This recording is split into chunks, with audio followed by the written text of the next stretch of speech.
Hello friends, welcome to chewing class. प्रत्येक थर परी एथर मध्य आपण मानक स्वागत करुच्ची आपण मानकर निजर क्लास घर क्लास चुईंग क्लास को। तेज सामने मु पूर्व भिडियो विज्ञान विषय किसी कही। आज आम समतुल्य रासायनिक समीकरण विषय टी पढ़ा।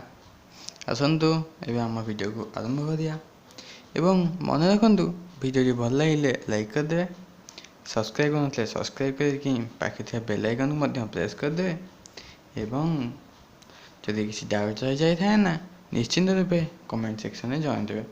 आम टेलीग्राम चैनल लिंक तो डिस्क्रिप्शन बॉक्स रे पूर्व अच्छी।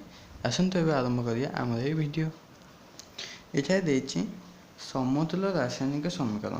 तेज सांग आम मैंने पूर्व वीडियो पढ़ते कौन पढ़ते रासायनिक समीकरण लिखा प्रणाली, तारे पढ़ते कौन सूचक रासायनिक समीकरण क्या कहुए यही विषय पढ़ते आम एवं अनेक किसी पढ़ते भौतिक रासायनिक परिवर्तन कौन, रासायनिक परिवर्तन कौन, ये सब आम पढ़ी। एवं आम पढ़िया समतुल्य रासायनिक समीकरण। आम यहाँ पूर्व पढ़ीचे और सांगने मन रखु जे आमको विश्लेषण करी कहनी यह 5 मार्किया भी पड़ोनी जे समतुल्य रासायनिक समीकरण किपरि करा जाए वर्णना करके लिख। आपन जदि चाहिए तेरे बही अच्छी आप पूरा पढ़ीदेले यह पूरा जापर जे किपरि विश्लेषण करा हुए, किंतु यह 1 मार्किया पड़े और मुझे सर्ट से कहीदे आपड़ यह किपरि समतुल्य करेंगे। तेज सांगने आम एठार देखा कौन समीकरण आग लिखा जोटा असमतुल्य अच्छी। समतुल्य विषय तो आम जानचे मैग्नेशियम ऑक्साइड MgO यहाँ गोटे समीकरण।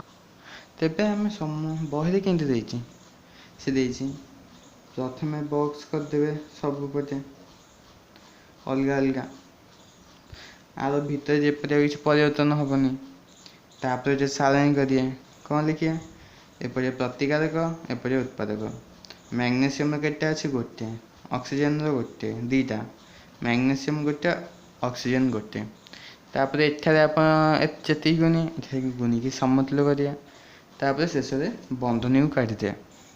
एत सब न करिया अपेक्षा परीक्षा पढ़ले जपरी आम सहज कर से देखिया कौन इधर हम मैग्नेशियम प्लस ऑक्सीजन ये हम मैग्नेशियम ऑक्साइड। आम कौन करिया गोटे टी रफ कर कौन मैग्नेशियम अच्छी ये मैग्नेशियम मैग्नेशियम सामान अच्छी। आमको कौन कर ऑक्सीजन को सामान करा पड़ो। मन रखु जे जोटार पाखरे अधिक संख्या थी सेटा को जदि आम आग समतुल्य करिया ताले यह सहज हो। तेरे केमती करिया ऑक्सीजन जो दीटा अच्छी ये किंतु कौन अच्छी गोटे अच्छी आम ये 2 करिया ऑक्सीजन एवं सामान होगा। मैग्नेशियम एठार दीटा एठार गोटे एठार जदि आम लिखा 2 तेरे देखु 2 mg मैग्नेशियम दीटा एठार दीटा एठार ऑक्सीजन दीटा 2 ये गुणिले दीटा तेबे यह गला समतुल्य रासायनिक समीकरण आप जानदे।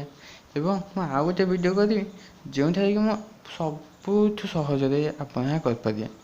तेज आसतु आज आम ये वीडियो को आगे को नवा सांगने तापर आमर अच्छी कौन आम गोटे एठार जो समीकरण लिखले मैग्नेशियम ऑक्सीजन एठार आम कौन कले अणु परमाणु सामान कले। आप जापर कि कौटा कठिन अच्छी कौटा तरल अवस्था अच्छी कौटा गैसीय अवस्था अच्छी जना पड़नी।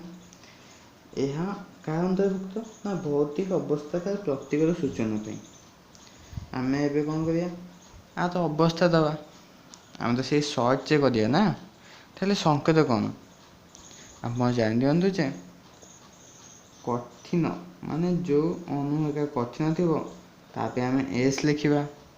एस कौटू आसी एस आम सॉलिड सॉलिड माने कठिन।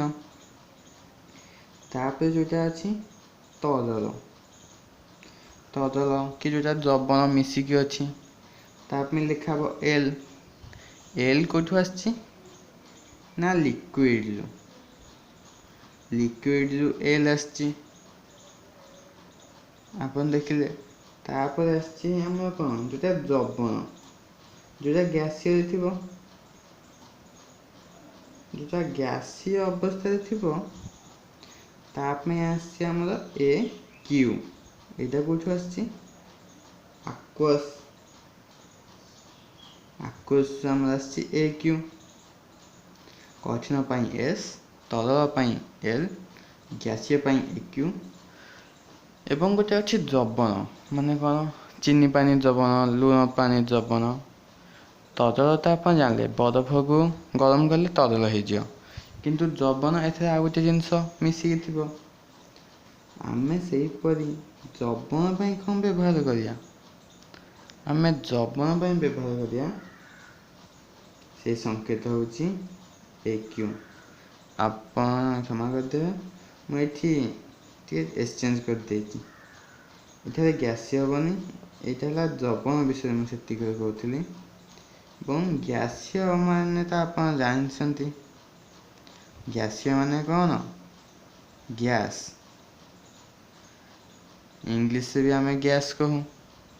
ଗ୍ୟାସ୍ ଆସିବ କ'ଣ ଜି, ଆଗ ଅକ୍ଷର ସବୁ ଆସିଛି। ତେବେ ଆପଣ କ'ଣ ଜାଣିଲେ, କଠିନ ପାଇଁ ଏସ୍, ତରଳ ପାଇଁ ଏଲ୍, ଦ୍ରବଣ ପାଇଁ ଏ କ୍ୟୁ, ଗ୍ୟାସୀୟ ପାଇଁ ଜି। ତେବେ ଆସନ୍ତୁ ଆମେ ଏଠାରେ ଆକୁ ପ୍ରୟୋଗ କରିବା। କିପରି ହେବେ, ଆମେ ଯେଉଁ ମ୍ୟାଗ୍ନେସିୟମ୍ ପାତ୍ରକୁ ଗରମ କରିଥିଲେ ପାତ୍ରଟା କଠିନ, ସେଥିପାଇଁ ଏମ୍ ଜି ପାଖରେ ଲେଖା ହେବ ଏସ୍, ଏସ୍ ଲେଖି ବ୍ରାକେଟ୍ ଦିଆହେଲା। ଅକ୍ସିଜେନ୍ ଗ୍ୟାସୀୟ ଅବସ୍ଥାରେ ଥିଲା, ବସିବ ଜି। ତାପରେ ଆସିଲା ମ୍ୟାଗ୍ନେସିୟମ୍ ଅକ୍ସାଇଡ୍ ଗୁଣ୍ଡ, କେଉଁ ପାଣିରେ ମିଶିନି, ଏଇଟା ପାଣି ନୁହଁ, ଏଇଟା ଗ୍ୟାସ୍ ନୁହଁ, ଏଇଟା କ'ଣ କଠିନ, ତାହେଲେ ସଲିଡ୍। ଏଠି ହେବ ଆମର ଏସ୍। ଏହିପରି ଆଉ କେତେ ଉଦାହରଣ ମୁଁ ଦେଖାଇ ଦେଉଛି। ଆପଣମାନେ ଏଠାରେ ଦେଖିପାରୁଥିବେ କାର୍ବନ ମନୋକ୍ସାଇଡ୍ ଗ୍ୟାସ୍, H2 ମାନେ ହାଇଡ୍ରୋଜେନ୍ ଗ୍ୟାସ୍। ତାପରେ ଏଠି ଅଛି 340 ATM। ଏଇଟା ସେଇ ATM ନୁହଁ ଯେ ଆପଣ ପଇସା କାଢ଼ିବେ, ଏଠାରେ ATMର ଅର୍ଥ ହେଉଛି ଆଟମସ୍ଫିୟର, ନା କି ଆପଣ ଏଥିରେ ପଇସା କାଢ଼ିବେ। ଏଇଟା ସେଇ ATM ଆପଣ ଭାବିବେନି। ଏହା 340 ଆଟମସ୍ଫିୟର ମାନେ କ'ଣ, ଆଟମସ୍ଫିୟର ତାପମାତ୍ରା 340 ଡିଗ୍ରୀ ଫାରେନହାଇଟ୍ ହେଇଥିବ। ସେଲସିୟସ୍ ହେଲେ ତ ଆମେ ସବୁ ଜଳି ଯାଇଥିବା, ରହିହେବନି, ଏଇଟା ଫାରେନହାଇଟ୍। ତାପରେ ଆସିଲା କ'ଣ ହେବ CH3OH, ଏଇଠି ଅଛି ଆଇ ଭଜନ, ଏଇଟା କିନ୍ତୁ ସ୍ମଲ୍ ଏଲ୍ ଲିକ୍ୱିଡ଼। ଏଇଠି ଆସିଲା 6CO2 କାର୍ବନ ଡାଇଅକ୍ସାଇଡ୍ ଗ୍ୟାସ୍, ଜଳ ଲିକ୍ୱିଡ଼। ସୂର୍ଯ୍ୟାଲୋକ ଆଉ କ୍ଲୋରୋଫିଲ୍ର ଉପସ୍ଥିତିରେ ଏଇଟା ଘଟିଲା। ଏବଂ ସାଙ୍ଗମାନେ ମନେ ରଖନ୍ତୁ ଯେ ଆମେ କ'ଣ କରୁ ନା, ଯେ ଗୋଟେ ପ୍ରତିକ୍ରିୟା ଘଟିବ ଆମେ କେତେବେଳେ ତାପ ଦେଉ, କେତେବେଳେ ଚାପ ଦେଉ, କେତେବେଳେ ଏଠାରେ ଯେମିତି ଦେଖିଲେ 340 ଆଟମସ୍ଫିୟର ଥିବ, ସୂର୍ଯ୍ୟାଲୋକ ଆଉ କ୍ଲୋରୋଫିଲ୍ ଦ୍ୱାରା ଏଇଟା ଘଟିବ। ଯାହାଦ୍ୱାରା ମାନେ ଆପଣ ଗରମ କରି ଯଦି ଏଇଟା ହେବ ତାହେଲେ ତୀରଚିହ୍ନ ଉପରେ ଲେଖା ହେଇଥିବ ତାପ, ମାନେ ଯାହାଦ୍ୱାରା ଏହା ଘଟେ ତୀରଚିହ୍ନ ଉପରେ ଆଉ ତଳେ ସେଇଟା ଲେଖା ହେବ। ଏବଂ ସାଙ୍ଗମାନେ ଆମେ ଏଠାରେ ପଢ଼ି ସାରିଛେ, ଏବଂ ମୁଁ ତ କହିଛି ଆପଣଙ୍କ ପାଇଁ ସମୀକରଣ ସମତୁଲ କରିବାର ସବୁଠୁ ସଠିକ୍ ଗୋଟେ ଭିଡ଼ିଓଟି ଆଣିକି ଆସିବି। ଏବଂ ଏହାର ପରବର୍ତ୍ତୀ ଭିଡ଼ିଓରେ ଆମେ କ'ଣ ପଢ଼ିବା, ଏବଂ ସାଙ୍ଗମାନେ ଆମେ ଆମ ପରବର୍ତ୍ତୀ ଭିଡ଼ିଓରେ ପଢ଼ିବା କ'ଣ, ସଂଶ୍ଳେଷଣ ପ୍ରତିକ୍ରିୟା, ବିଘଟନ ପ୍ରତିକ୍ରିୟା, ଜାରଣ ବିଜାରଣ ପ୍ରତିକ୍ରିୟା, ବିସ୍ତାପନ ପ୍ରତିକ୍ରିୟା ଆଉ ଦ୍ୱୈତ ବିସ୍ତାପନ ପ୍ରତିକ୍ରିୟା। ଏହାକୁ ମଧ୍ୟ ମୁଁ ଟ୍ରିକ୍ର ସହ କହିବି। ଏବେ ମୁଁ ଏଠାରେ ବିଦାୟ ନେଉଛି, ଧନ୍ୟବାଦ।